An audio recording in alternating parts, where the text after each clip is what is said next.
우리 주 예수 그리스도의 은혜와 평화가 여러분과 함께 하시기를 기원합니다. 199호 환자라는 짧은 영상이 있는데 그 영상의 내용을 잠깐 소개해 드리고자 합니다. 199호 병실에 아주 괴팍한 한 환자가 있었습니다. 이 환자가 아주 괴팍해서요. 의사들이 또는 간호사들이 치료를 위해 찾아가도 화를 내고 막 쫓아냅니다.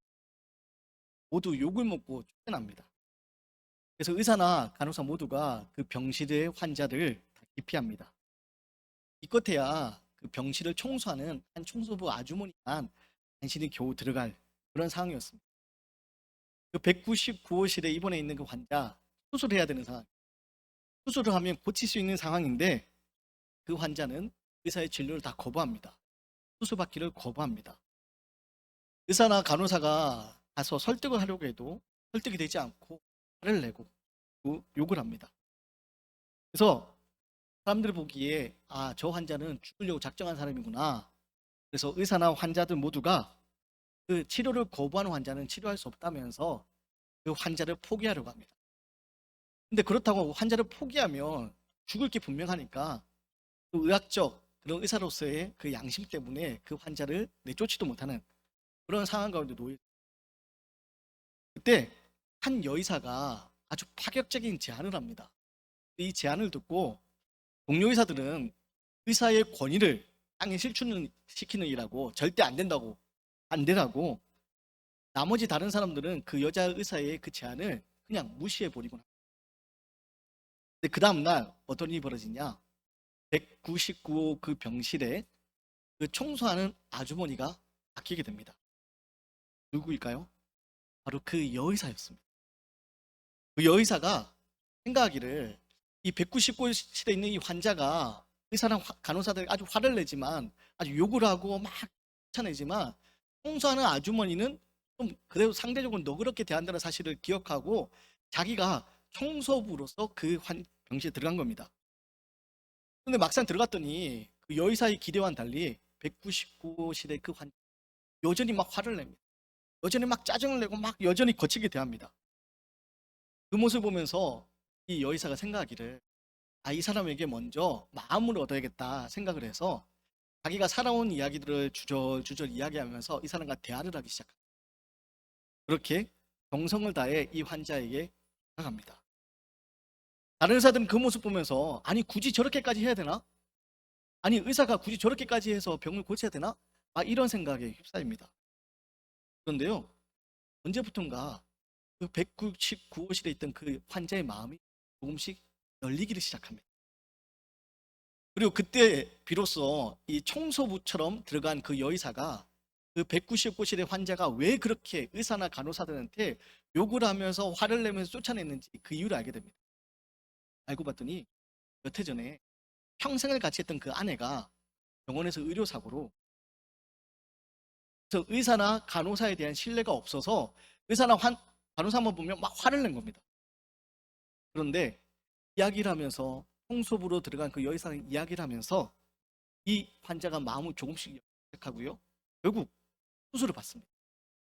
그 수술이 잘 되어서 199호실 환자의 몸이 어느 정도 회복이 되자 여의사가 생각합니다. 청소부의 모습이 아닌 의사의 모습을 가야겠다. 왜냐? 솔직한 마음으로 자기의 모습을 고백해야 할 것 같은 생각이 드는 겁니다. 그래서 청소부가 아니라 의사의 가운을 입고 그 환자를 다시 찾아갑니다. 그런데 놀랬던 것은 199호실의 환자가 아니라 여자 의사였습니다. 왜냐? 알고 봤더니 이 199호 환자, 199호실의 그 환자는요, 그 청소부 들어온 여자 의사가 의사였던 것을 이미 처음부터 알고 있었던 겁니다. 놀라운 얼굴로 바라보고 있는 그 여의사에게 199호실 환자가 그렇게 얘기했다고 합니다. 내가 수술을 받기로 결심한 것은 신 때문입니다. 청소부 아줌마가 되어서라도 날 살리겠다고 애쓰는 그 모습 때문에 내가 마음을 바꾸었습니다. 사랑하는 여러분, 하나님께서는요, 우리를 살리기 위해서 십자가의 모진 고통을 다 감당하시면서 인간의 모습으로 우리를 찾아오셨습니다. 그리고 누가복음 15장은요, 이런 하나님의 사랑, 하나님의 모습에 대해서 세 가지 비유를 들어서 설명을 해줍니다. 특히 누가복음 15장을 잘 이해하기 위해서는요, 좀 배경을 좀 알아야 되는데요. 누가복음 15장 처음을 보면요, 어떤 이야기가 나오냐면 바리새인들과 서기관들이 예수님에 대해서 아주 심한 비난을 합니다. 왜냐? 예수님께서 당시 세리들 그리고 죄인들과 식사를 하십니다. 함께 하십니다. 그리고 이 모습이 그 바리새인들과 서기관들, 종교 지도자들에게 불편했던 겁니다. 그래서 예수님의 모습에 대해서 이들이 비난을 합니다. 죄인을 영접하고 먹고 마시는 걸 같이 한다. 그러면서 이 예수님 모습에 대해서 비난을 합니다. 그리고 이들이 비난했던 이유는요, 사실 이해되는 측면이 있습니다. 왜냐하면 당시 이스라엘 사람들 상황을 생각해야 되는데요, 당시 하나님의 나라를 선포했던 예언자가 있습니다. 누구냐? 세례 요한입니다. 세례 요한은요, 메시아의 통치를 알리면서 이스라엘에게 회개를 촉구했습니다. 그리고 세례 요한은 어떻게 하냐? 광야에서 살아갑니다. 광야에서 어떻게 살아갑니까? 아주 금욕적인 생활, 메뚜기와 석청을 먹으면서 아주 금욕적인 생활을 하면서 하나님 나라를 선포하고 이스라엘에게 회개를 촉구합니다. 그런데 세례 요한에 이어서 등장한 예수라는 사람이 있는데, 이 예수라는 사람은 세례 요한이 아주 금욕적으로 광야에서 메뚜기와 석청을 먹으면서 하나님 나라를 선포하고 회개를 촉구하는데, 이 예수라는 사람은 다른 겁니다. 세례 요한과 전혀 다른 모습으로 이 예수라는 사람은 죄인들, 창녀들, 세리들 함께 그들과 먹고 마시면서 늘 잔치를 하는 겁니다. 그리고 이 모습이 당시 종교 지도자들에게는 불편했습니다. 그래서 비난합니다. 먹고 마시기를 탐하는 자로다. 먹고 마시기를 너무 좋아해서 먹고 마시기를 즐겨하는 자로다. 그러면서 세리와 죄인들의 이렇게 예수님에 대해 비난을 합니다. 이런 비난 앞에서 예수님이요, 오늘 누가복음 15장을 보면요, 세 가지의 비유를 들어서 말씀하십니다. 그 세 가지 비유가 뭐냐? 잃은 양에 대한 비유, 잃어버린 동전에 관한 비유, 그리고 잃어버린 아들을 찾는 아버지에 관한 비유입니다. 오늘 말씀은 그 중에 마지막인 우리가 흔히 말하는 상자의 비유라고 알려진 잃어버린 아들을 찾는 아버지에 관한 비유입니다. 어떤 사람에게 두 아들이 있습니다. 그런데 그 두 아들 중에 둘째 아들이 아버지에 찾아와 얘기합니다. 아버지, 재산 중에서 제 몫이 있지 않습니까? 아버지 재산 중에서 제 몫이 있는데 그 제 몫을 먼저 좀 주십시오. 여러분, 아버지의 재산입니다. 그 아버지의 재산이 이 아들에게 돌아간다 할지라도 언제 돌아가야 됩니까? 아버지가 죽은 후 아닙니까? 아버지가 살아 계신데 아버지 찾아서 이야기하는 겁니다. 아버지, 제 몫이 있지 않습니까? 제 몫을 먼저 좀 주십시오. 아들이 왜 이런 이야기를 했을까? 아마도요, 이 아들이 재산을 받고 난 후의 상황의 모습을 통해서 그 이유를 짐작해 볼 수 있는데, 아들이 아버지에게 그 몫을 달라고 해서 그 재물을 모아서 어떻게 하느냐? 먼 나라로 갑니다.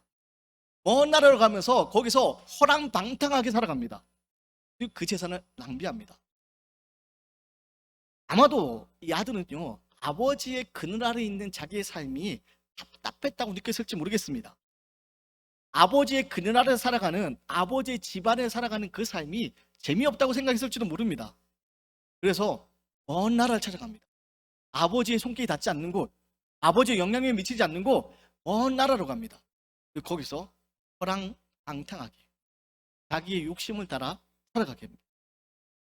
아무도 눈치 보지 않고 아무에게도 간섭받지 않고 자신이 하고 싶은 거 다 하는 그런 삶을 바로 먼 나라에서, 아버지의 일이 미치지 않은 먼 나라에서 지내게 됩니다.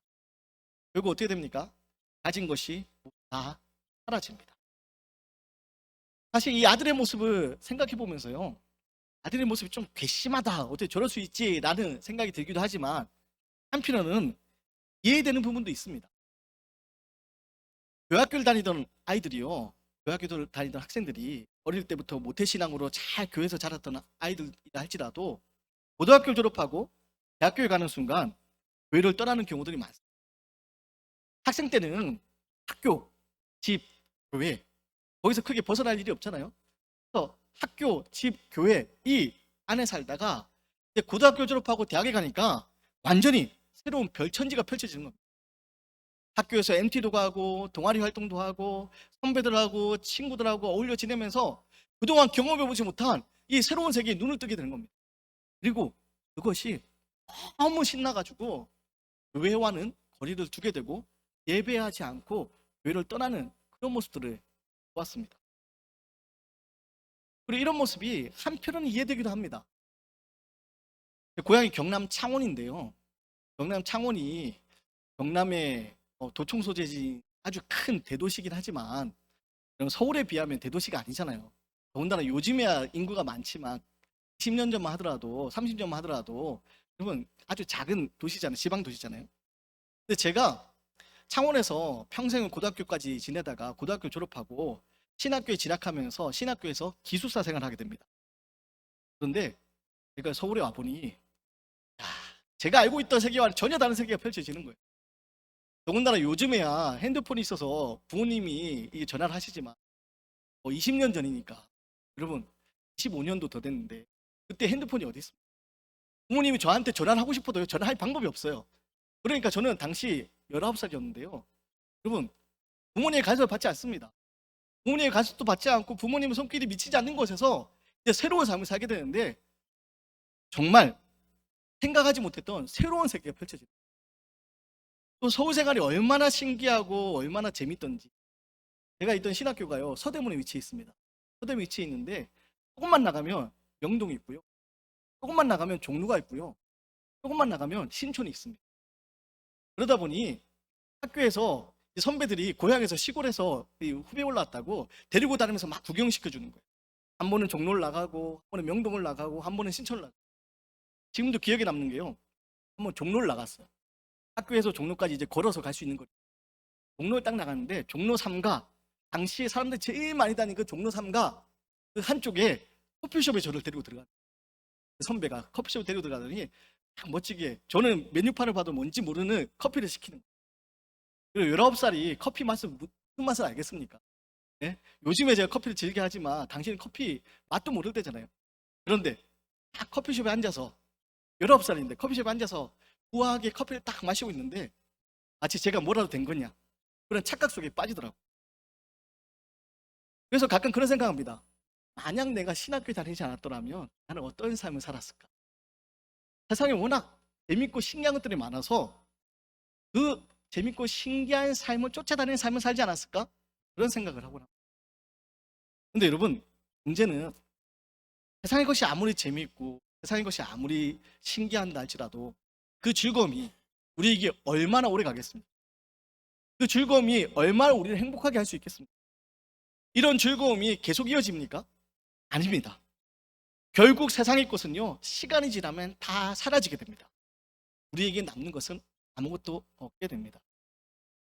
오늘 성경에 나온 둘째 아들도 아버지에게 제 몫을 달라 하고 그 재산을 가지고 먼 나라에 가서 거기서 자기 하고 싶은 대로 살았을 겁니다. 자기의 즐거움을 따라 살았을 겁니다. 거기서 허랑방탕하게 살았습니다. 그런데 이 아들이 어떤 삶을 살게 됩니까? 14절에서 16절 말씀인데요. 제가 읽어드리겠습니다. 다 없앤 후 그 나라에 크게 흉년이 들어 그가 비로소 궁핍한지라. 가서 그 나라 백성 중 한 사람에게 붙여 사니 그가 그를 들로 보내어 돼지를 치게 하였는데 그가 돼지 먹는 쥐염 열매로 배를 채우고자 하되 주는 자가 없는지라.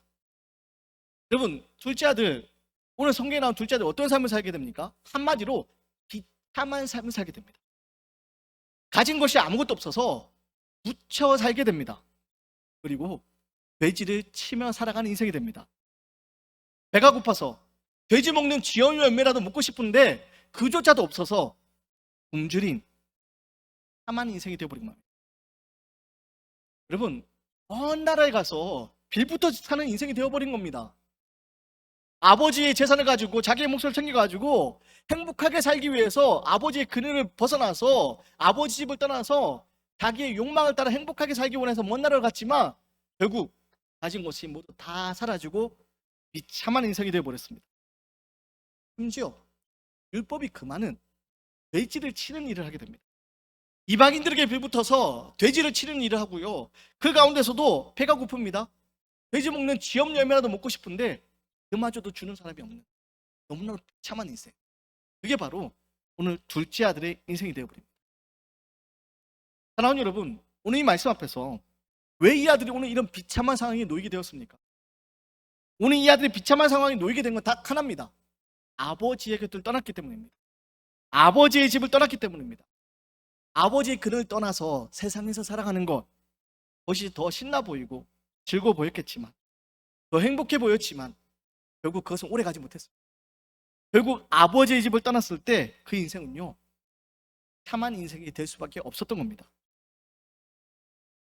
결국 굶주림에 이 참한 인생을 살아가던 이 아들이요, 비로소 돌이키기 시작합니다. 비로소 돌이켜 생각합니다. 굶주림에 돼지가 먹는 쥐어미 열매라도 먹고 싶은데 그마저도 주는 사람이 없을 때 생각을 합니다. 그래도 우리 아버지 집에 있던 품꾼들은 먹을 양식이라도 풍부했는데 나는 왜 여기서 이러고 있는가? 차라리 내가 아버지 집으로 돌아가서 내가 지은 죄가 있으니까 아들로서는 살지 못하더라도 양식이 풍부한 그 품꾼으로서는 지낼 수 있지 않을까? 차라리 아버지 집으로 돌아가서 아들이 아니라 품꾼을 지낸다 할지라도 이 배고픔을 면할 수 있지 않을까? 그 아들은 더 생각하기 시작. 아버지의 그늘을 벗어나고서 행복하게 살고자 했던 그 아들, 자신의 몫을 먼저 달라고 먼 나라에 살아가던 그 아들, 자기의 욕망을 따라 살아가는 그 아들, 결국 그 아들은요, 자기의 상황이 괴롭게 된 그 이유에 대해서 생각을 하면서 비로소 돌이키기 시작합니다. 돌이켜 어떻게 합니까? 아버지의 집을 향해 나아갑니다. 집을 떠날 때는 아들의 신분이었지만 이제는 자신이 지은 죄가 있어서 아들이 아니어도 괜찮으니까, 품꾼 중에 하나도 괜찮으니까 배고픔만은 면했으면 좋겠다. 그 마음 하나로 아버지의 집을 향해 찾아갑니다. 돌아가는 그 발걸음이 여러분 얼마나 무거웠어요. 자, 그런데 어떤 일이랍니까? 우리 20절 말씀입니다. 20절 말씀은 제가 읽어드리겠습니다. 이에 일어나서 아버지께로 돌아가니라. 아직도 거리가 먼데 아버지가 그를 보고 측은히 여겨 달려가 목을 안고 입을 맞추니. 아직도 거리가 먼데 저 멀리에서 그 아버지가 아들을 먼저 발견합니다. 그 아버지가 아들을 먼저 발견하면 어떻게 합니까? 달려옵니다. 달려와서 목을 안고 입을 맞춥니다. 자신에게 달려와 안아주는 그 아버지를 향해서 아들이 조심스럽게 얘기합니다. 아버지, 내가 하늘과 아버지께 죄를 지었습니다. 내가 아버지 아들이라 일컬을 받지 못하겠습니다. 아버지 어떻게 합니까? 아버지는요, 종들을 불러서 얘기합니다. 제일 좋은 옷을 내어다가 입히고 손에 가락지를 끼워라. 발에 신을 신겨라. 그리고 살찐 송아지 끌어다가 우리가 먹고 즐기자. 내 아들이 죽었다가 살아났으며 내가 잃어버렸다가 다시 얻었노라. 그리고 함께 즐거워하는 잔치를 그립니다. 여러분, 이 모습을 빛의 화가라 불리우는 렘브란트가 그린 그림이 있습니다. 그림을 잠깐 좀 보실 텐데, 돌아온 탕자라는 그림입니다. 빛의 화가라고 불리는 렘브란트가 그림이요. 이 그림을 보시면 여러분 다음 장을 보여주시면 이게 아버지의 모습입니다. 아버지의 모습인데요, 이 렘브란트라는 이 화가가 어둠과 빛을 아주 잘 사용했는데 아버지의 얼굴이 아주 환하게 빛나는 장면이 보입니다. 이 아버지의 모습에서 가만히 보시면 눈을 보시면 왼쪽 눈과 오른쪽 눈 다르게 표현되어 있습니다. 매일같이 빗나간 아들, 언제 돌아올지 모르는 그 아들을 저 멀리 지켜보면서 바라보다 눈이 짓물려진 그 모습을, 초점 없는 그 모습을 보여주고 있습니다. 시력을 상실하기까지 아들을 기다렸던 그 아버지의 눈을 렘브란트가 그리고 있습니다. 그 다음 그림을 보면요, 아버지의 손이 나오는데요, 여러분 손을 가만히 보시면요, 왼쪽 손과 오른쪽 손이 다릅니다. 여러분들이 볼 때 왼쪽 손과 여러분들이 볼 때 오른쪽 손이 다릅니다. 여러분 바라볼 때 왼쪽 손은요, 그 손이 아주 하얗게 길게 보여집니다. 여자 손처럼 보여집니다. 반면에 여러분들이 볼 때 오른쪽 손은요, 아주 큰 거친 투박한 모습을 보여줍니다. 렘브란트는 이 두 다른 손을 통해서 무엇을 표현하냐면요, 하나님 아버지의 그 사랑과 또 어머니의 너그러움, 어머니의 자상함, 그것을 같이 표현하고 있습니다. 그리고 이어서 보면요, 아들의 발을 볼 수 있는데, 여러분 이 발을 가만히 보면 신발이 어떻게 되어 있습니까? 여러분이 볼 때 왼쪽 발은 신발이 벗겨져 있습니다. 그리고 자세히 보면 그 발에 상처가 가득합니다. 그리고 오른쪽 발도 여러분 신이 벗겨질랑 말랑하고 있습니다. 무엇을 표현하고 있습니까?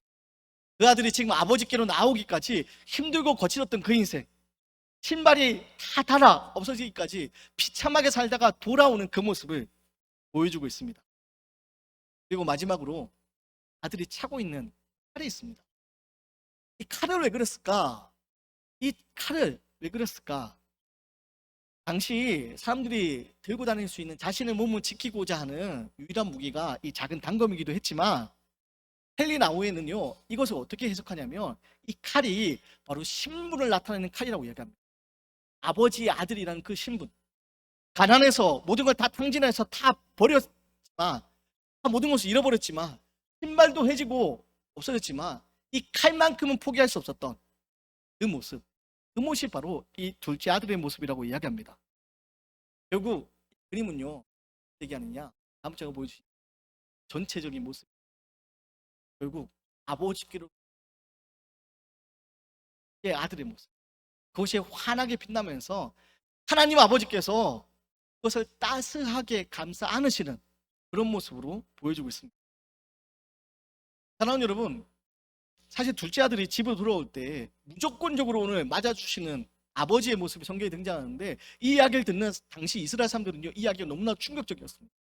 왜냐? 아버지에게 그 자기의 몫을 달라고 나간 그 아들도 이해도 안 되고, 그래 나갔으면 지금 돌아왔을 때 어떻게 됩니까? 자기의 죄를 고백하고 참회하는 시간이 되는데 그 아버지는요 그런 것을 바라지 않습니다. 저 멀리서 아들을 먼저 바라보고 달려가서 먼저 안아줍니다. 그리고 좋은 옷을 입히고 손가락에 반지를 끼우고 신을 신기면서 아들로서의 지위를 다시 회복시켜줍니다. 그리고 잔치를 벌입니다. 아들은요 자기 지은 죄에 대해서 참회할 시간이 없었습니다. 근데 이 모습을 통해서 사람들은 충격받았겠지만 예수님 말씀하시는 겁니다. 하나님은 아무 조건 없이 우리를 맞아주시는 분이라고, 아무 조건 없이 우리를 사랑하시고 우리를 회복시켜 주시는 분이라고. 하나님은 집 나간 아들, 하나님의 그들 떠난 그들, 그것이 너무 안타까워서 오늘 성경에 나오는 아버지처럼 저 멀리서 언제나 돌아오기를 기다리고 있는 그런 분이시라고. 사랑하는 여러분, 이 말씀을 통해서 하나님이 바라보신 그 마음이 어떤 모습인지, 하나님이 지금 우리를 어떻게 바라보고 계신지, 그리고 우리가 있어야 될 자리가 어디인지, 여러분 우리의 모습을 돌이켜 생각해 봤으면 좋겠어요. 우리 이 땅 살아가면서 하나님 없이 살아가는 삶이 괜찮다라고 생각되어질 때가 있습니다. 아니 오히려 그것이 더 잘 살 수 있을 거라고 착각할 때도 있습니다. 사실 주말에 일주일 동안 피곤하게 일하시다가 주말에 늦잠도 좀 자고 싶고, 하고 싶은 취미생활도 하고 싶고, 여러 가지 하고 싶은 것도 많은데 교회에 나와서 그 예배 드리는 거 어떻게 보면 미련해 보이고 어리석어 보이는 것처럼 여겨질 때가 있습니다. 그런데요, 하나님 없이 행복하는 그 삶은요 진정한 행복이 아닙니다. 하나님 안에서 살아가는 삶이 진정한 행복임을 여러분 아셔야 됩니다. 아버지의 집에 살아가는 것이 때로 답답하고 재미없게 느껴진다 할지라도 아버지의 집을 떠난 그 아들은요 결국 비참한 인생이 될 수밖에 없어요. 우리가 있어야 될 자리는요 아버지의 집입니다. 하나님 아버지의 품입니다. 여러분 스노클링이라고 아시나요? 스노클링 혹시 해보신 적 있어요? 제가 신혼여행을 필리핀의 보라카이라는 곳에 갔어요. 거기서 이제 신혼여행이다 보니까 여러 가지 바다에서 하는 수중 체험을 할 수 있었는데, 스노우쿨링이라는 걸 해봤어요. 스노우쿨링은 뭐냐면 여기 물안경을 쓰고 긴 튜브를 여기 입에 물고서 물속에서 잠수하면서 숨을 어디로 쉴까요? 이 긴 튜브로 숨을 쉬면서 물고기 구경하는 겁니다. 근데 그 필리핀의 바다예요, 정말 휘황찬란한 물고기가 얼마나 크게 많은지요. 그냥 스노클링 끼고 깊은 바닷속도 아닌데 그냥 얕은 바다에 조금 들어갔는데 너무 예쁘더라고요. 여러분 제가 스노클링 할 때 힘들었을까요? 안 힘들었을까요? 힘들었습니다. 숨을 못 쉬겠는 거예요. 안에는 이거 끼고서도 물속에 숨을 잘 쉬는데 제가 숨을 쉬니까 물이 자꾸 들어와가지고 숨을 못 쉬겠는 거예요. 계속 물을 마시니까 이게 막 짜기도 하고 숨을 못 쉬니까 힘들어가지고 나중에 겁이 나가지고 제가 얼굴을 물에 넣어야 되는데 넣지 못하겠더라고요. 근데 힘겹게 그렇게 숨 쉬면서 봤는데요 너무 예쁘더라고요. 너무 예뻐서 나중에 꼭 한번 와봐야지 했는데 10년이 지나고 와봐야지 했는데 아직도 못 가고 있는데, 그럼 말씀을 준비하면서 그 생각이 잠깐 났어요. 왜 그 생각이 났냐, 바닷속이 너무 예뻤습니다. 그리고 일상에서 벗어나 신혼여행을 즐기면서 그 바닷속에서 본 게 너무 예뻤어요. 여러분 물속에서 숨 쉬는 게 쉽지 않더라고요. 여러분, 왜 힘겹게 그렇게 물속에서 숨을 쉬어야 됩니까? 그래서 예쁜 곳을 보기 위해서 힘겹게 물속에서 스노클링 한다 할지라도 오래 못합니다. 오래 할 수 없습니다. 잠깐의 기쁨 뿐입니다. 우리가 숨을 자유롭게 쉬는 거 어디서 해야 됩니까? 바로 여기서, 물 밖에서 해야 되는 거 아니에요? 근데 우리들이 어떤 모습으로 살아가느냐? 오늘 둘째 아들처럼 물속의 신기한 것을 보기 위해서 그 물속으로 자꾸 들어가는 겁니다. 아버지 집을 떠나는 겁니다. 아버지 집을 떠난 그 삶, 잠시 우리에게 만족감을 주고 기쁨을 줄지 못해. 원한 기쁨을 줄지 기억하셔야 됩니다. 아버지 집을 떠난 그 삶은요, 결국 힘겹게 되는 비참한 상황에 놓일 수밖에 된다는 사실을 기억하셔야 됩니다. 우리가 있어야 될 자는요, 바로 아버지의 곁입니다. 아버지의 집입니다. 이전에 CBS에서 방송했던 프로그램 중에 만사형통이라는 프로그램이 있습니다. 프로그램에서 나왔던 멘트가 되게 인상적이어서 제가 메모를 해놨었는데요. 그 방송의 멘트가 이런 멘트가 있습니다. 하나님과 통하고 나하고 통하고 당신과 통하고 세상과 통하면 만사형통입니다. 하나님과 통하고 나하고 통하고 당신과 통하고 세상과 통하면 그 문구가 너무 마음에 들더라고요. 여러분, 오늘 이 땅 살아가면서 우리 힘겨운 삶의 자리가 있습니다. 당면한 문제들도 있습니다. 그런데 그 자리에서 우리가 먼저 무엇을 생각해야 됩니까? 내가 지금 어디에 있는가? 내가 지금 어떤 상황에 놓여 있는가? 여러분, 돌이켜볼 수 있어야 됩니다. 혹시 내가 하나님의 곁을 떠나서 아버지 집을 떠나서 풍족한 삶을 누린다 할지라도 여러분, 그것이요 행복한 삶이 아니라는 사실을 깨달으셔야 됩니다. 혹시 여러분, 하나님의 곁을 떠나서 내가 비참하고 괴롭고 힘든 상황에 놓여 있다 할지라도 돌이켜 아버지께로 돌아간다면 하나님 우리를 맞아주시는 사랑의 하나님이라는 사실을 기억하셔야 됩니다. 바라기는 내 힘으로 안 돼서 좌절하고 낙심하는 인생이 아니라 하나님 아버지께로 돌아가 하나님 아버지의 집에 거하는 은혜의 삶을 살아갈 수 있는 저와 여러분의 모습이 되기 원합니다. 말씀을 준비하면서 생각난 찬양이 있습니다. 행복이라는 찬양이 있습니다. 행복. 여러분, 행복이라는 가사에 그런 가사가 있습니다. 하나님 안에 살아가는 것이 진정한 행복이라. 여러분, 내 힘으로 살아가면서 우리가 누려야 될 거 바로 하나님 안에 살아가는 삶, 그것이 진정한 행복이라는 사실을 기억하시고 오늘 아버지의 곁을 떠나 있는 우리의 삶이 있다면 돌이켜서 하나님 아버지 안에 살아가는 귀하고 복된 삶, 그 삶이 저와 여러분의 삶이 되기 원하고 혹시 아버지의 집을 떠나서 지금 괴로움의 자리에 비참한 생활 가운데 놓여 있는 삶이 있다면 그들을 위해 품고 기도하면서 그들에게 아버지의 삶으로 돌아오기를 초청할 수 있는 저와 여러분의 삶이 되시기를 주님 이름으로 간절히 기원드립니다.